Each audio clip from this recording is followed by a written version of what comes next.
이현권 선교사님 감사헌금 드렸습니다.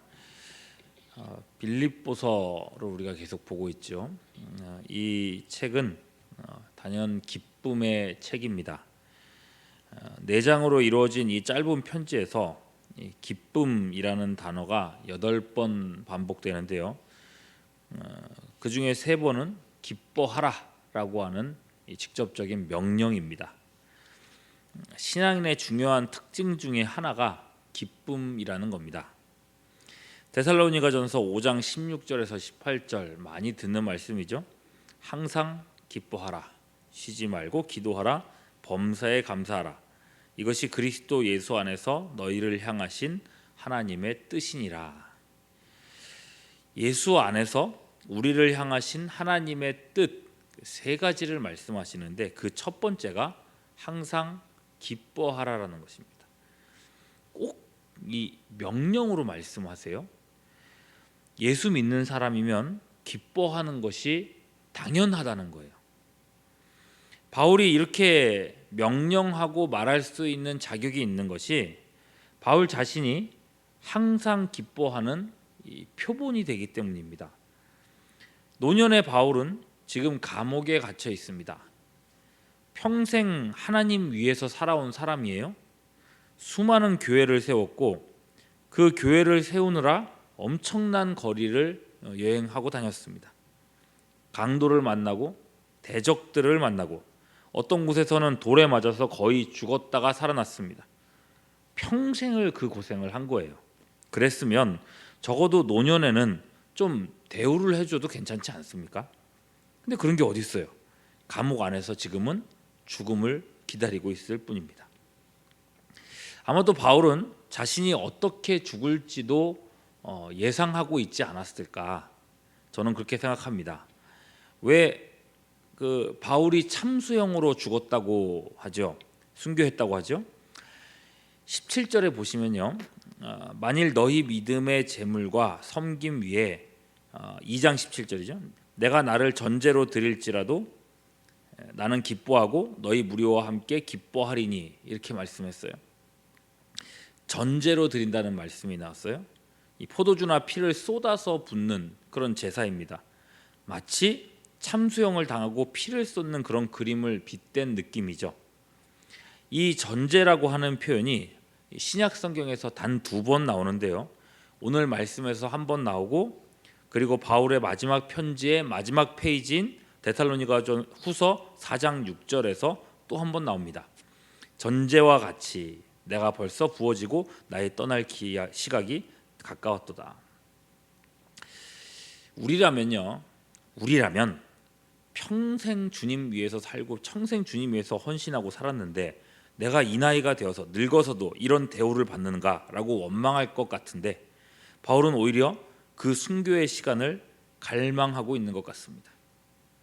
마지막 피 한 방울까지 순교의 그 시간까지 바울의 마음엔 기쁨이 있었다는 겁니다. 감옥에 그 뼈를 애는 차가운 바닥도 그리고 다가오는 참수의 칼날도 그 마음의 기쁨을 빼앗을 수가 없었습니다.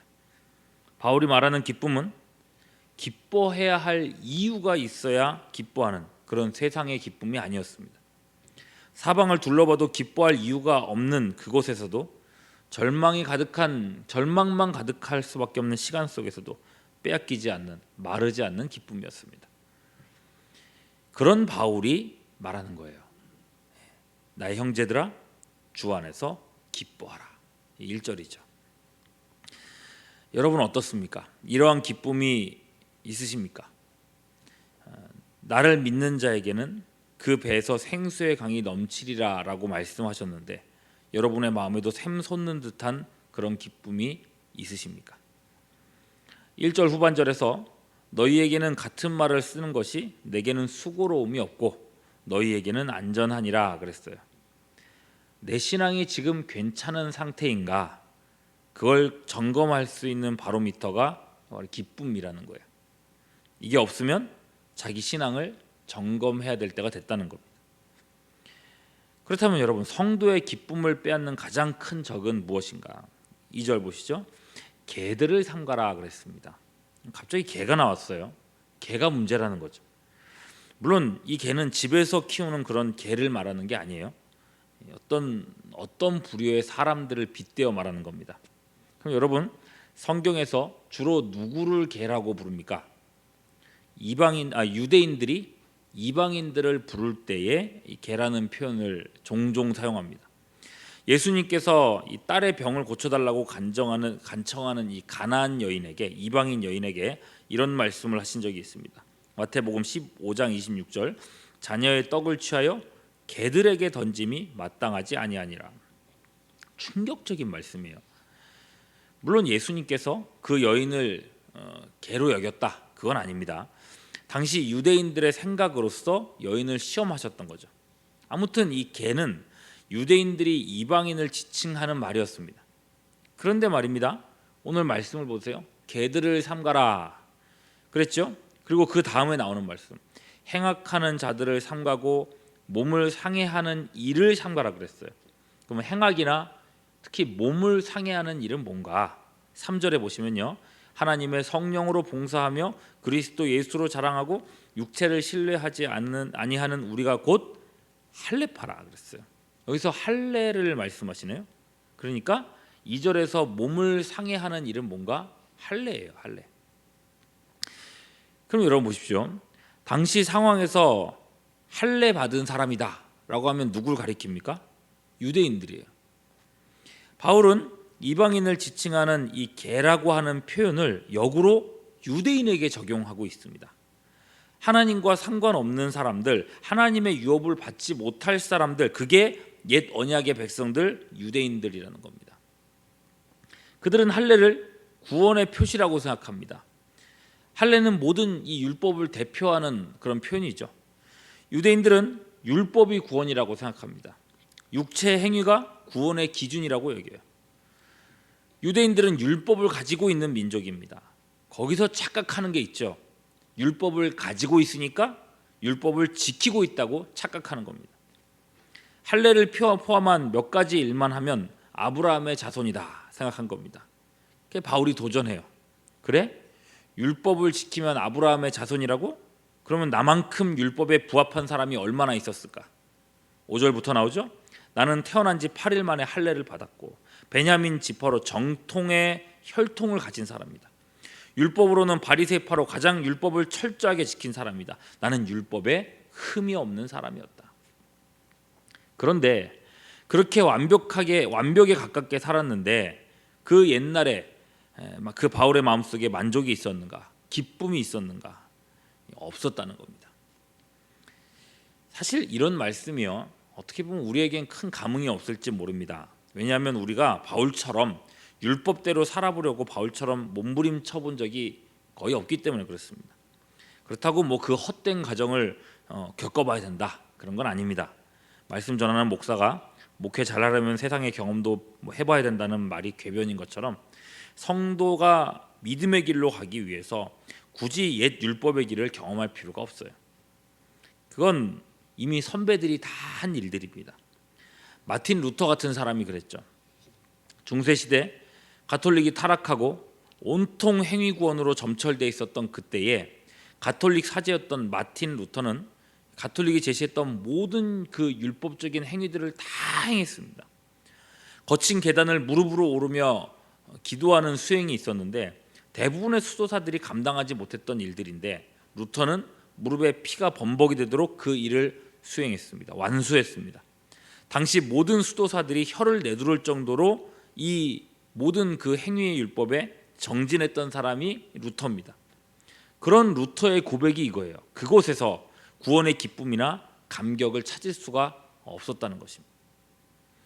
행위로, 율법으로 구원에 이를 수 없습니다. 구원이 없으니 기쁨도 없습니다. 누구보다도 노력했던 바울이에요. 종교개혁자 루터도 그랬습니다. 그렇기 때문에 저 행위 종교가 너무나도 저주스러웠습니다. 그러니 하는 말이 이거예요. 저 개들을 삼가라고. 세상의 모든 종교와 이단들은 인간의 공로와 노력을 요구합니다. 그러나 여러분, 참된 구원은 인간의 공로가 설 자리가 없습니다. 오히려 그런 것들이 구원과 그 구원의 기쁨을 빼앗아 버립니다. 우리는 그러지 않습니까? 아침마다 인당수에 물 떠놓고 비나이다 비나이다 비는 그 어머니의 기도를 숭고한 행위라고 우리는 생각하잖아요. 수백 킬로미터 되는 순례길을 걸으면서 자기를 비우고 그렇게 걷는 것을 고상하다고 여깁니다. 바울은요, 그런 생각들을, 인간적인 노력의 그 헌신과 열정, 그런 생각들을 완전히 뒤집어 버립니다. 8절 후반절, 내가 그를 위하여 모든 것을 잃어버리고 배설물로 여긴다. 그 모든 것들을 배설물로 여긴다고 합니다. 숭고하다고요? 아니요, 미운 것들입니다. 더러운 것들입니다. 왜 그랬습니까? 그것이 자기 의가 되어서 가장 고상하고 유일한 구원인 예수 그리스도를 놓치게 만들기 때문이라는 거예요. 바울은 내 주 예수 그리스도를 아는 지식을 가장 고상한 것이라고 여겼습니다. 아무 자격 없는 나, 내 노력으로는 단 1mm도 하나님께 나아갈 수 없는 나인데, 10절이죠. 예수 그리스도 대속의 죽으심과 부활로 인해 오직 믿음으로 단번에 하나님 나라에 이르게 되었습니다. 여기에 행위가 틈탈 자리는 조금도 없습니다. 모든 것이 은혜입니다. 9절 보십시오. 나라고 하는 존재는 오직 그분 안에서만 발견될 수 있습니다. 그분 안에서만 가치를 발견할 수 있습니다. 너무 큰 은혜를 받은 거예요. 웬일인가? 웬 은혜인가? 율법과 행위에는 기쁨이 없었는데 은혜 앞에서는 그 기쁨이 멈추지를 않는 겁니다. 바울이 평생을 헌신하고 지금도 감옥에서 죽음을 기다리고 있지만 은혜로 받은 구원과 죽은 자 가운데서 얻은 이 부활의 나를 기억하면 조금도 억울할 게 없는 겁니다. 헌신이라고요? 아니요. 누가복음 17장 10절 이와 같이 너희도 명령받은 것을 다 행한 후에 이르기를 우리는 무익한 종이라 우리가 하여야 할 일을 한 것뿐이라 할지니라. 바울은 그렇게 살았고 이제 전제와 같이 자신을 드릴 그 날을 손꼽아 기다리고 있습니다. 세상이 빼앗을 수 없는 기쁨을 품고 말입니다. 여러분, 주 안에서 기뻐하라는 이 명령을 정말 무겁게 들으시길 바랍니다. 우리 안에 이 기쁨이 있는가? 오늘 아침에도 십자가의 복음 앞에 서시기를 바랍니다.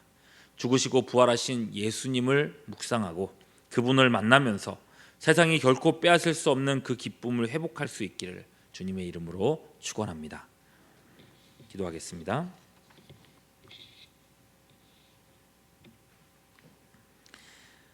기쁨 없는 신앙생활이 얼마나 불행한 일인지 감옥에 갇혀 죽음을 기다리는 노년의 바울을 통해서 보게 됩니다. 그토록 기뻐하라 명령하는 바울을 보면서 우리 안에 어쩌면 잃어버린 기쁨을 회복하도록 이 새벽에 역사하여 주시옵소서. 십자가 복음에 다시금 젖어들기를 원합니다. 성령 충만하기를 원합니다.